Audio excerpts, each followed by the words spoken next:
The CEO title landed with Adam after I resurrected Dad's failing company and turned it into a $150 million business. He tried to take it all, but I was ready. Looking back, at 26, fresh from business school, I walked into a disaster. The company was hemorrhaging money, and Dad looked worn down, older than his years. Adam, 5 years older, Adam was enjoying himself. He possessed a natural charisma, the kind that made him the perpetual favorite. It was a familiar dynamic, but it still stung. The night I found Dad in his office, buried under unpaid bills and stalled contracts, that was my turning point. He didn't even notice me walk in. The desk was a battlefield, and he looked like he hadn't slept in weeks. "I think it's over," he finally said, barely registering my presence. "I don't know how to fix this." It hit me hard. Maybe it was the weight of his words or the realization that everything he built was on the verge of collapse. But something inside me shifted. "I'll handle it," I said. I don't know if he truly believed me then, but he didn't argue. I think he was simply relieved someone was finally taking charge. From that moment on, the office became my life. I immersed myself in every aspect of the company, dissecting what was going wrong. I absorbed numbers, renegotiated contracts, and personally spoke with every client who would give me the time of day. Many weren't interested. I was young, inexperienced, and we'd lost their trust. Rejection after rejection, doors slammed in my face. It happened constantly, but I persisted. And eventually, people noticed. Even those who initially dismissed me started to take me seriously. That first year was brutal. 16-hour days were the norm. Dad was technically still in charge, but he delegated most decisions to me. I slashed unnecessary spending, including some of Adam's more extravagant expenses. He had this habit of charging personal items to the company, and nobody ever challenged him. I did. He didn't like it. I remember him showing up at the office, sneering. "Look at you playing CEO," he mocked. "Don't get too comfortable. Dad will never let you have it." I ignored him, as always. I understood the game. Adam was the golden child. He always got the credit and the benefit of the doubt. But I wasn't doing it for praise. I was doing it because I couldn't stand to watch Dad's work crumble. By the end of that year, the tide began to turn. We weren't thriving yet, but we were no longer sinking. Slowly, we began to rebuild our reputation. Clients started returning. Employees gained confidence that their jobs were secure, and the company actually started to generate revenue. Not much, but it was a start. But here's the thing about success. It doesn't solve everything. Dad was proud of the progress we'd made, but in his eyes, Adam remained perfect. No matter what I achieved, Adam would always be the golden boy. At family dinners, Dad would praise Adam's business acumen, even though Adam was rarely around and contributed nothing. While everyone else seemed focused on vacation plans, I was immersed in spreadsheets and expansion strategies. It felt unfair sometimes, this imbalance, but I'd learned early on that fairness isn't always a given. I decided I didn't need public acknowledgement. If Adam wanted the credit, fine, I told myself. I had bigger things in mind. Dad's approval would have been a bonus, no doubt, but my primary motivation was building something substantial, something with staying power, something I could genuinely be proud to have created. Over the next few years, the company went through a remarkable evolution. We began offering a wider array of services, developed unique technological solutions that gave us a competitive edge, and branched out into markets I wouldn't have dreamed of initially. Revenue steadily increased, moving from barely making ends meet to 8-figure earnings, eventually surpassing 9 figures. It felt surreal to watch this entity, which was once on the verge of collapse, transform into a recognized industry leader. I should have been elated, but there was always a nagging feeling of unease. Adam began to show up more. With the company's increased success, he started appearing at the office more frequently, attempting to position himself as an essential part of the operations. Everyone knew the truth, but no one voiced it, not even Dad. Looking back, I realized it was the first sign of a larger issue. Adam wasn't comfortable sharing the spotlight. He'd make light-hearted comments about my seriousness or suggest I needed a life outside of work, but underneath his jokes, I could sense an edge, a subtle tension as if he was preparing for something. I wasn't sure what it was, but I could feel it building. Despite my apprehension, I kept my focus on the work. I refused to allow his insecurities to jeopardize everything I'd worked so hard to establish. That was the justification I gave myself, at least. The truth was, I truly didn't think he could do much damage. I underestimated him, and that was my first misstep. But for now, let's just say that by the time we reached $150 million in revenue, small fractures were already visible. I just didn't realize how deeply they ran. I first sensed something was amiss the moment Dad called for a shareholders' meeting. It wasn't unprecedented, but this one felt different. The way he phrased it, a significant announcement regarding the company's future, carried a sense of finality. My initial thought was that it involved his retirement. After all, he'd mentioned wanting to step back for years, particularly after the company achieved some level of stability. I wasn't particularly worried. In fact, I felt ready. I'd been essentially running the company for years, just without the official title, so this meeting seemed like a formality to finally make it official. I put in a lot of hard work for this. I wasn't expecting praise, but I assumed this was the logical next step. Who else would take over? Adam arrived late, predictably. I was already at the boardroom table, reviewing my presentation notes, when he casually walked in, looking completely carefree. He was all smiles, shaking hands, making jokes. Everyone adored him. That was Adam's charm. You could almost forget that he hadn't actually done anything to earn the respect he received. He simply had a way of making people feel like he belonged, even when he didn't. He winked at me as he sat down, and something about it made my stomach churn. Not out of fear, Adam had never seemed like a real threat, but because it felt calculated. I dismissed the feeling. There was no use in letting my imagination run wild before the meeting even began. Dad entered a few minutes later, looking weary but resolute. He gave his customary speech about the company's history, how much it meant to him, and how proud he was of our accomplishments. It was a bit dramatic, but that was just Dad. He always loved a grand reveal, my father. It was his signature move before dropping any bombshell. When he finally arrived at the crucial moment, he rose from his chair, adjusted his glasses, and announced, "It's time for me to pass the torch." He paused, surveying the room as if expecting a standing ovation. After careful consideration, I've decided that Adam will be the new CEO. My world seemed to freeze. My mind balked at processing the words I just heard. Adam, CEO? It had to be some terrible joke. I glanced over at Adam. He was beaming, a smug, self-satisfied grin plastered across his face. He wasn't surprised or caught off guard in the least. It dawned on me then he knew. He had known all along. I barely had a moment to absorb this betrayal because Dad continued, "I believe Adam possesses the leadership qualities this company needs to thrive." Leadership qualities? This from the man who showed up to meetings late on a good day. The man whose greatest contribution to the company was single-handedly depleting the entertainment budget for lavish parties? Before I could formulate a response, Adam dramatically stood, brandishing a folder.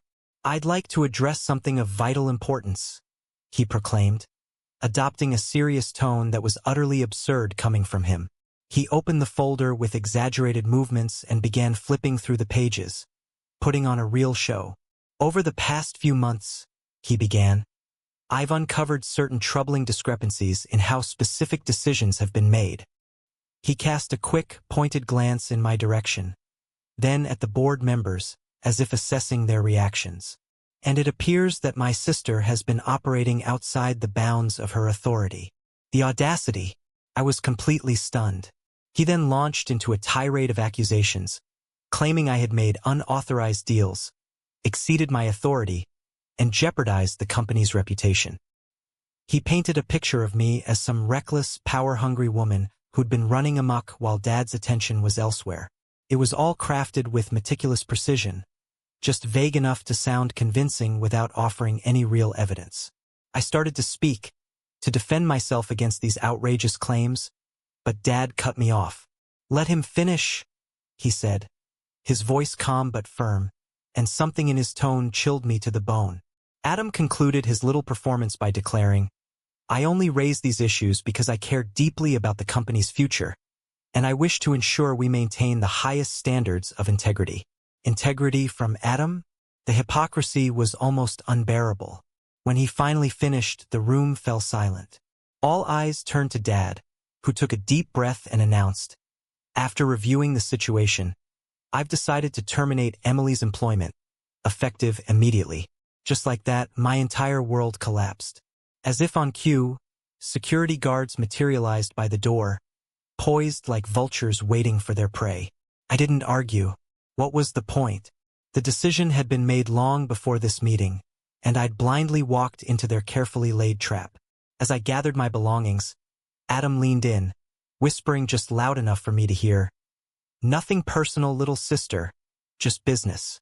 That was the moment I understood this wasn't solely about the company. It was about him trying to prove something to me, to Dad, to anyone who had ever dared to compare us. He didn't give a damn about the company's future. He only wanted to steal it from me. I walked out of that boardroom with as much composure as I could muster, but inside, I was seething, not simply from being blindsided, but from the way Adam had twisted my years of dedication into a weapon against me. He hadn't just taken the job, he'd hijacked the narrative. By the time I reached my car, my phone was already buzzing with messages, texts from colleagues, friends, even a few board members who were clearly shocked by what had transpired. I ignored them all. I needed to think. The drive home passed in a daze. I replayed the meeting repeatedly in my mind, desperately searching for the signs I'd missed. In retrospect, they were everywhere. Adam's increased presence at the office, Dad's uncharacteristic secrecy, even the subtle shift in the way some of the board members had been acting towards me lately. I'd been so focused on running the company that I'd failed to notice the brewing storm right beneath my nose. When I arrived home, I sat in the dark for hours, attempting to make sense of the situation. How could Dad, the man who had witnessed me pour my heart and soul into this company, choose Adam? Was it blind loyalty, blatant favoritism, or was I truly so dispensable in his eyes? Regardless of the reason, one thing was painfully clear. I was out and Adam was in. Adam might be good at playing the executive, but he completely missed the big picture. He was too busy celebrating his perceived victory to realize I hadn't walked away defeated. Far from it. Years of my life went into building more than just a company. I built leverage. They were so focused on dismantling me that they never bothered to see how deeply my roots were embedded. That night, I made a conscious decision. A direct confrontation with him was precisely what he wanted. It would give him the chance to portray me as a scorned woman, fueled by spite. My strategy would be far more calculated. I would be patient, and when the opportune moment arose, I would remind everyone exactly who was responsible for building this empire. My first move was to contact a select group of individuals who had remained loyal to the company, through thick and thin. These weren't the flashy, attention-seeking types. They were the unsung heroes, the foundation upon which everything was built. The entire IT team, a handful of senior developers, and a few managers who had stood shoulder to shoulder with me during those incredibly challenging early years. I knew they would answer my call, because, unlike Adam, I had invested time and energy into cultivating genuine relationships. I didn't reveal the full extent of my plans. It wasn't necessary. I simply informed them that significant events were unfolding behind the scenes and, if they trusted my judgment, they should postpone any major decisions for a few days. Not a single person questioned me, not a single hesitation. That alone confirmed where their loyalties truly lay. Next, I focused on the infrastructure itself. When you rebuild a company from the ground up, you become intimately familiar with every single component. Over the years, I had quietly established a subsidiary company to protect our most valuable assets. Our intellectual property, our client contracts, and our proprietary software. Officially, it was a support company, designed to streamline operations. But in reality, it was the very heart of the business, and I held 100% ownership. Why had I kept it secret? Because deep down, I always suspected something like this might happen. Perhaps not this exact scenario, but I always had a premonition that Adam would eventually attempt a power grab. And as for my father, well, I had long ago stopped expecting him to have my back. With everything in place, I spent the rest of the weekend compiling evidence. Metaphorically speaking, I delved into years of documents, emails, contracts, and financial records, meticulously gathering proof of Adam's negligence, his mismanagement, and his downright unethical behavior. Some of it was minor, such as excessive spending and missed deadlines. Other issues were far more serious. Secret deals with competitors, questionable financial transactions, and decisions that had placed the company in a vulnerable position. By Sunday night, I had amassed a folder so dense it could have stopped a bullet. However, that wasn't my ultimate goal. My intention wasn't to completely destroy Adam. That would have been too easy, and, frankly, it wouldn't have resolved the underlying problems. My true objective was to remind everyone, Adam, my father, the board, precisely why I was the one who had rescued and transformed the company in the first place. Monday morning arrived, and I woke up earlier than usual, not because I was required to be anywhere, but because I wanted to witness the unfolding events in real time.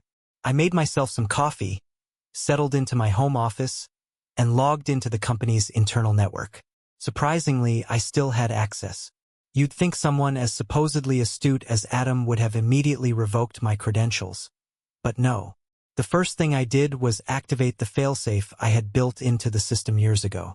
It wasn't anything destructive, no viruses or malicious code.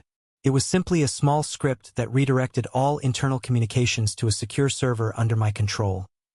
Emails, memos, meeting invitations, everything flowed through me. Then I turned my attention to Adam's computer. Again, no hacking skills were needed. He hadn't even bothered to change his password. It was still the same one he had been using since college.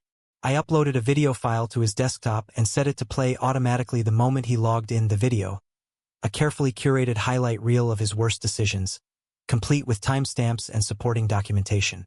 It wasn't a spectacle, no grand theatrics, just a stark, icy confirmation of his inadequacy. By 8:15, the storm was already brewing.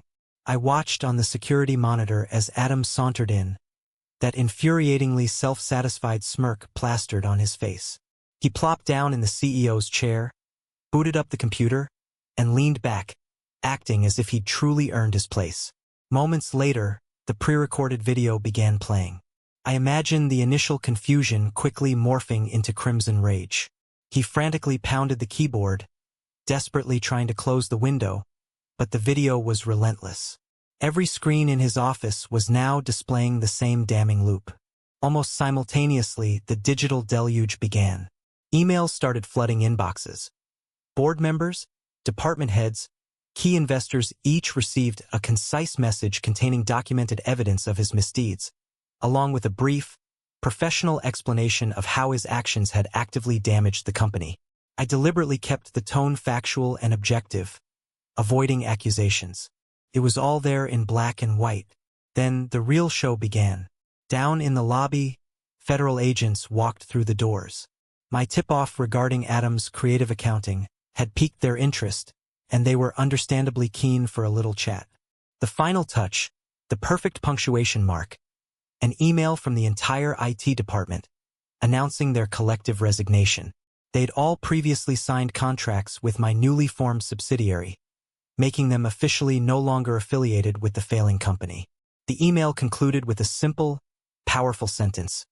"We stand with the person who built this company." I watched, remotely, as Adam visibly struggled to maintain composure. He called IT, but no one answered. He tried Dad, but the call went directly to voicemail. At one point, I even saw my name flash across his screen. I let it ring. By mid-morning, an emergency board meeting had been called. Adam was summoned, and from my vantage point on the security feed, it was clear the atmosphere was anything but cordial. I didn't need to be a fly on the wall to know how that conversation would end. By noon, he was escorted out of the building. Witnessing it all, I felt surprisingly little satisfaction. Not smugness, not vindication, just quiet. This wasn't about retribution. It was about restoring balance. Adam had spent years gliding by on charm and manipulation, never delivering on his promises. And Dad? Well, he'd made his allegiances abundantly clear. I had no idea what the future held, but one thing was undeniable. The game had fundamentally shifted, and, for the first time in a long time, I held the winning hand. The news spread like wildfire. By afternoon, the office was buzzing with whispers of federal agents, mass resignations, and a CEO being unceremoniously escorted from the premises. In this era of instant communication, that level of chaos simply cannot be contained. By the following morning, rumors had crystallized into headlines. Company scandal rocks leadership team. No names were explicitly mentioned, but everyone internally knew exactly who the target was. The stock price plummeted. Not a gentle decline, a freefall. Investors bailed the moment they realized the company's core assets were no longer under Adam's control. That was, of course, by design. The subsidiary I'd meticulously crafted to house all of it had been legally independent for years, and now it was the backbone of my new venture. Adam had inherited a hollow, gleaming shell. Meanwhile, I lay low. I wasn't about to emerge in the middle of this, looking like I was reveling in his misfortune. I'd already done what was necessary to undermine his so-called leadership. The next move wasn't about me. It was about the people who truly made the company function. That morning, I sent out an email to all employees. Short, direct, and to the point. Subject: a new beginning. The past day had been a whirlwind, and as I looked around at my team, I knew they were feeling the same uncertainty I was. So, I poured my heart into an email. To all current staff, I began, wanting to make my message as personal as possible. I know the events of the past day have left many of you feeling anxious about what comes next. I want you to understand how much I value the hard work and dedication each of you has shown. I offered them a lifeline, an opportunity to join a new organization, my new organization.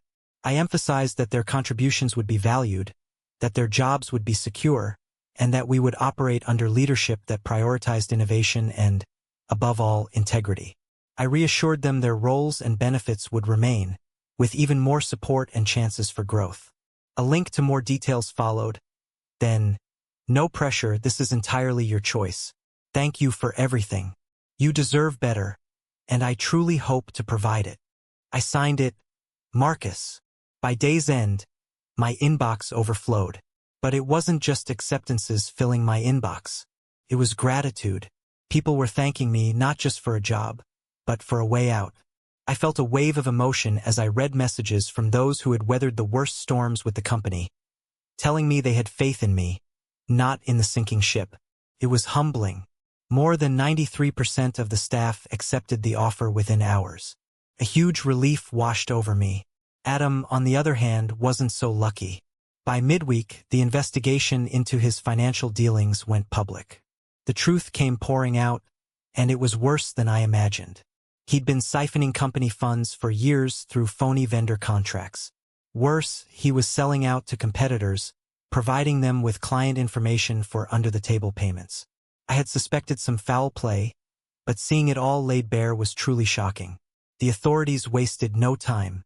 Fraud, embezzlement, and a host of other charges were brought against him. He made bail, but his reputation was destroyed.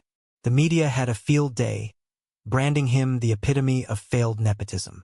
Every lurid detail, the lavish parties, the reckless spending, the clandestine deals, was thrust into the spotlight. Then there was Dad. He went silent for days, probably grappling with the enormity of it all.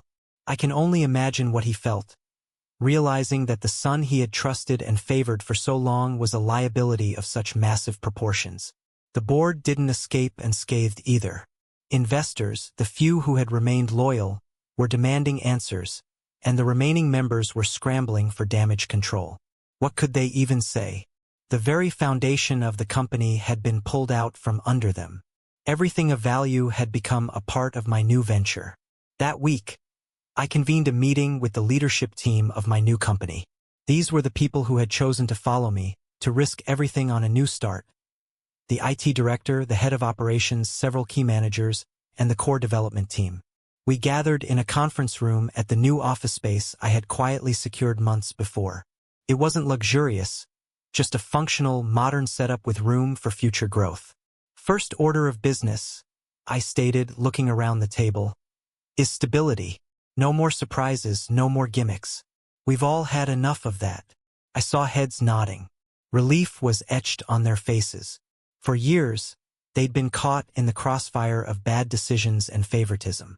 Now, they had the chance to do their jobs without the constant dread of what Adam might do next. The transition wasn't without its challenges. There were legal obstacles to overcome, as expected, and a few clients required additional reassurance. But overall, things progressed more smoothly than I had anticipated. By month's end, we were fully operational and I finally allowed myself to breathe. Meanwhile, the original company continued its freefall. Without assets, without leadership, and without a clear path forward, it became a cautionary tale whispered in business circles. The stock, once a shimmering mirage inflated by years of orchestrated buzz, had collapsed into dust, practically worthless. Investors fled, a swarm of lawsuits descended, and the few remaining employees scattered like rats from a sinking ship. Adam, predictably, tried to rewrite the narrative to spin gold from straw. He gave some local reporter a sob story about being framed, about a politically motivated witch hunt. It didn't stick. The weight of evidence was too great, the truth too plain. Even Dad, who always seemed to see only what he wanted to see in Adam, couldn't publicly defend him this time. For me, it wasn't about vengeance. It was about finally holding someone accountable. For years, he danced through life, leaving others to mop up his messes, shielded by privilege and charm. But this time, the music stopped. There was no one left to extend a lifeline. The wreckage sent a clear message. Leadership isn't a birthright or a popularity contest. It's about the hard work, earning trust, and owning your mistakes. Adam had failed on all counts, and the consequences were his. I wasn't interested in rubbing salt in the wound. My energy was channeled into building something new, a venture free from the taint of the past.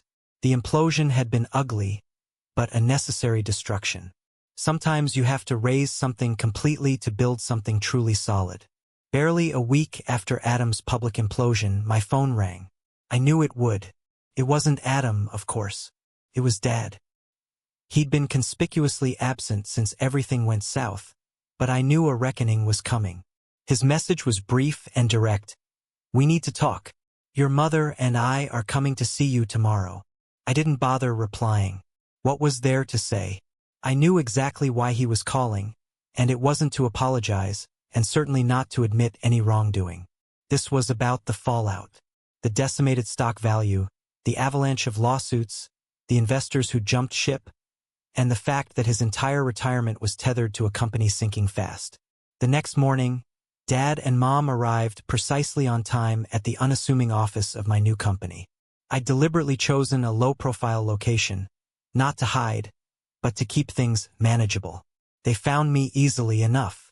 Seeing them walk in, I was struck by how much they had aged in those few weeks. Dad looked haunted, like sleep was a forgotten luxury. Mom's eyes were red-rimmed, swollen with tears. They sat across from me in the small, impersonal conference room. The air crackled with unspoken accusations. Dad spoke first, his voice rough around the edges. "Marcus," he began, his voice tight, "you've proven your point. We need to figure out how to fix this." I leaned back, crossing my arms, studying him. "Fix what, exactly?" I asked, my voice even. "Adam's mess? The company you let him destroy? Or the fact that your retirement is now circling the drain?" Mom visibly winced. Dad's face tightened, a muscle ticking in his jaw. "This isn't the time for blame," he insisted, struggling to maintain his composure. "We're family. We need to work together. Figure this out." I almost laughed out loud. Now he wanted to play the family card? After years of enabling Adam, after firing me in such a public and humiliating way, now he remembered we were related? "You don't get to suddenly invoke the family card, Dad," I said, keeping my voice steady. "You made your loyalties pretty clear a long time ago." He sighed heavily, dragging a hand across his face. "I didn't know what Adam was doing," he said, his voice laced with exhaustion. "Didn't you?" I shot back, the question hanging heavy in the room. I knew he was out of his depth, even if they didn't want to admit it. I knew he was squandering money that wasn't his to waste. I knew he was barely present, a ghost in the machine, and yet they handed him the reins anyway. Mom started to say something, some justification, some defense, but I cut her off with a raised hand. Don't, I said, my voice flat. You don't get to defend him. You both created this mess. And now, you expect me to clean it up. The silence hung heavy in the air, thick with unspoken regrets and years of bad decisions. Finally, Dad spoke, his voice strained. Your mother and I are in a very difficult situation. All our savings, everything we've worked for, is tied up in that company. If we can't find a solution, we could lose the house. And there it was, the truth, the real reason for this sudden visit, this plea for help. It wasn't about Adam, or the company's future, or any moral obligation. It was about money, plain and simple. I took a slow, deliberate breath, leaning forward, my hands clasped tightly on the table. I'm going to help you, I stated, the words feeling heavy as they left my mouth. A wave of relief, palpable and almost sickening, washed over their faces. But I wasn't finished. Here's how this is going to work. I will purchase your shares in the company at their original value. That will be enough for you to keep the house and to retire with some measure of comfort, but there are conditions. Dad's brow furrowed. What kind of conditions? First, I said, my voice firm, you both sign a non-disclosure agreement. That means absolutely no talking to anyone, not friends, not family, not reporters about what happened with Adam, or anything related to the company. Second, you retire quietly. No more interference, no more attempts to fix things.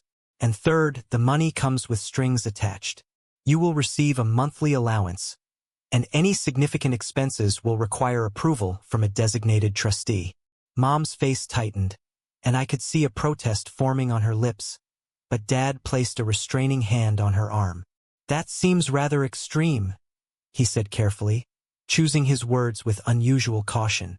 Extreme, I echoed, leaning back in my chair, a bitter laugh escaping my lips. Dad, this is me being incredibly generous. I don't owe you anything after everything that's transpired. I could have simply walked away and left you to deal with the consequences of your actions, but I'm not doing that. I'm doing this because, despite everything, deep down, I still care about this family, even if you don't deserve it. The weight of those last words surprised me. They resonated with a truth I hadn't fully acknowledged until that moment. For a heartbeat, I thought Dad was going to argue, to defend himself, to justify his choices. But then he simply nodded slowly, a gesture of defeat. Fine, he said, his voice barely a whisper. We'll sign whatever you need us to sign. Mom stared at him, her eyes wide with disbelief. Leonard, it's the best we're going to get, he said, cutting her off, his voice laced with resignation. I stood up, signaling the end of the conversation. I'll have the documents prepared by tomorrow. Once you've signed them, the funds will be transferred within 48 hours. They rose to their feet as well, and for a brief, uncomfortable moment, we just stood there, staring at each other. A tableau of regret and unspoken resentments. This was the man who had always preached responsibility, accountability, the importance of owning your mistakes, and striving to be better. And here he was, broken and defeated, begging for a bailout from the child he had overlooked for so many years. As they turned to leave, Dad paused at the door and looked back at me, his eyes filled with a mixture of shame and something akin to respect. You're a better person than I gave you credit for, he said. I didn't respond. Words, especially his words, had lost their meaning. As the door clicked shut behind them, I sank back into my chair and stared at the table for a long time. This wasn't the victory I had envisioned. It didn't feel like a victory at all. It simply felt necessary. Sometimes, doing the right thing doesn't bring satisfaction or joy.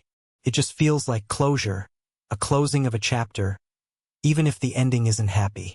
The day my parents signed the papers, I didn't experience relief, or triumph, or any sense of accomplishment. Just a strange, unsettling emptiness. It was done. They had agreed to the terms, and the money was on its way to them. Intellectually, I knew it was the right thing to do, the only thing I could do, but it didn't feel like a win. It felt more like closure, like I was finally severing ties with something that had been crumbling for ages. Life, of course, doesn't offer pause buttons.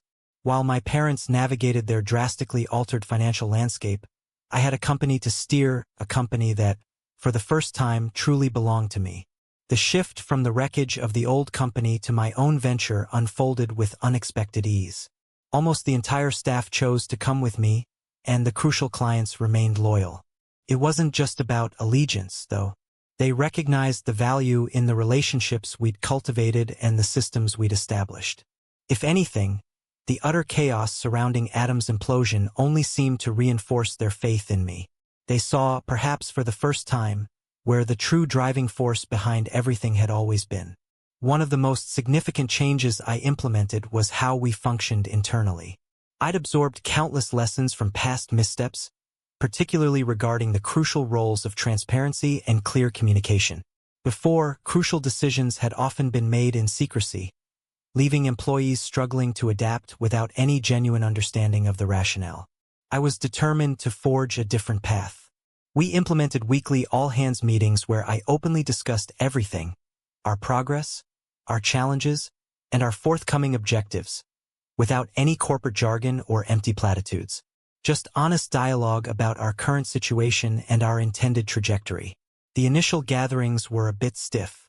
People weren't accustomed to such candor, and I sensed a hesitance, a waiting for the inevitable bad news. But gradually they began to relax.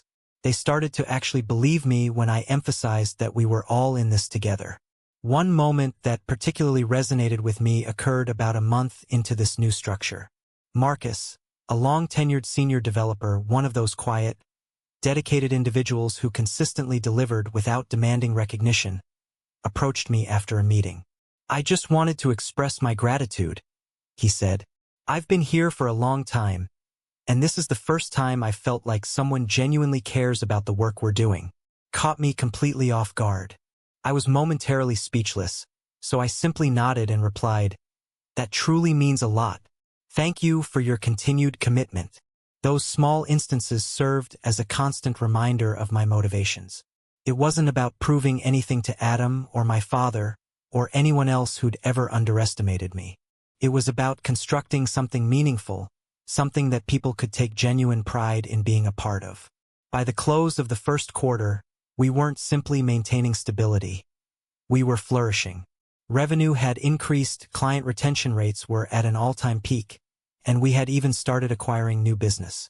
The team was energized, and the office vibrated with a level of enthusiasm I hadn't witnessed in years.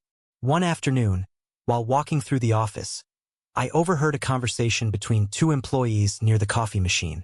They were unaware of my presence, and I chose not to interrupt. Honestly, one of them commented, "This is the best possible outcome.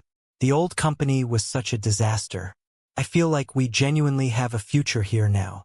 The other nodded in agreement. "Yeah, she gets it. She's not just some detached executive issuing directives from an office. She's actually building something with us." Hearing that acknowledgement was more gratifying than any award or recognition I could have imagined. It wasn't solely about the financial metrics or the expansion. It was about the collective belief in our shared vision. Meanwhile, the former company was barely clinging to survival. The lawsuits were mounting. The stock price had plummeted to virtually nothing, and the remaining employees were abandoning ship as quickly as possible. Adam, from what I gathered, was attempting to avoid public scrutiny, but the damage to his reputation was irreparable. He had become someone no one wanted to be associated with. By the 6-month mark, my new company had solidified its position as a leader within the industry. We weren't just surviving, we were pioneering. We launched a novel product line that streamlined logistical operations for small businesses, and its adoption rate exceeded all our expectations. It felt like everything I had been striving toward for the past decade was finally coalescing. For years, I had been fighting to validate myself, to my father, to Adam, to everyone who had ever doubted my abilities. But in that instant, I realized I no longer needed to prove anything. I had created something tangible, something enduring, and for the first time in a long time I felt at peace. Now, 3 years have passed since the tumultuous events, and if I'm being honest, I still reflect on them occasionally, not with regret, but with a sense of bewildered wonder. How did I even make it through that? Feels like a different lifetime, that whole ordeal. Almost surreal. Yet, out of the ashes, this new company, my company, is thriving. I mean, truly thriving, exceeding every ambition I ever dared to dream of. The team we painstakingly assembled after leaving the old place. It's become something I'm genuinely, fiercely proud of. It's not just about profits. We've earned respect. People in our industry look to us as the benchmark, the kind of company they aspire to be. It feels good, not because of some ego boost, but because it validates that we're operating with integrity, doing things the right way. But let's be honest with ourselves. Success doesn't completely erase the past. It only transforms it. Occasionally, I find myself aimlessly scrolling through old emails or glancing at articles documenting the aftermath. Adam's name still pops up occasionally, usually in articles serving as cautionary tales about misguided leadership or the dangers of nepotism. Last I heard, he's working some obscure job, seemingly desperate to avoid the spotlight. I don't actively seek out information, but it's almost impossible not to hear things when my name and his are still, however loosely, associated in some circles. As for my parents, they've settled into the serenity of their retirement. Mom sends me emails every so often, updates about their newfound love for bird watching or the neighborhood potluck she's somehow become in charge of hosting. Dad, well, he's silent. Completely. I haven't spoken directly to him since that day he signed those documents in my office. I don't imagine he's particularly bitter, but I also don't believe he possesses the tools, or perhaps the desire, to rebuild the bridge he so thoroughly demolished. And, truthfully, I'm not sure I would allow him to if he tried. The funny thing is the clarity that time provides. When everything initially imploded, I was consumed by proving my worth, demonstrating to everyone that I, and only I, was worthy to lead. But now, 3 years removed, I realize I simply don't care about any of that anymore. The people who truly matter, those who work alongside me, already understand who I am, what I stand for. I don't need to shout my accomplishments from the rooftops. And I definitely don't need validation from those who doubted me, who actively sought to undermine me. And for those who still whisper and wonder how the quiet one ended up on top, here's my answer. While others were preoccupied with posturing and engaging in petty office politics, I was focused on the actual work. While they were making a lot of noise, I was quietly formulating plans, strategizing. Because, at the end of the day, true success isn't about being the loudest, the flashiest, the most attention-grabbing. It's about possessing a clear strategy, exhibiting unwavering resilience, and understanding, deep down, exactly what you're capable of, even when no one else seems to see it. The peacocks may capture everyone's attention with their flamboyant displays, but the eagles are the ones who see everything from above, possessing the vision and insight to truly soar.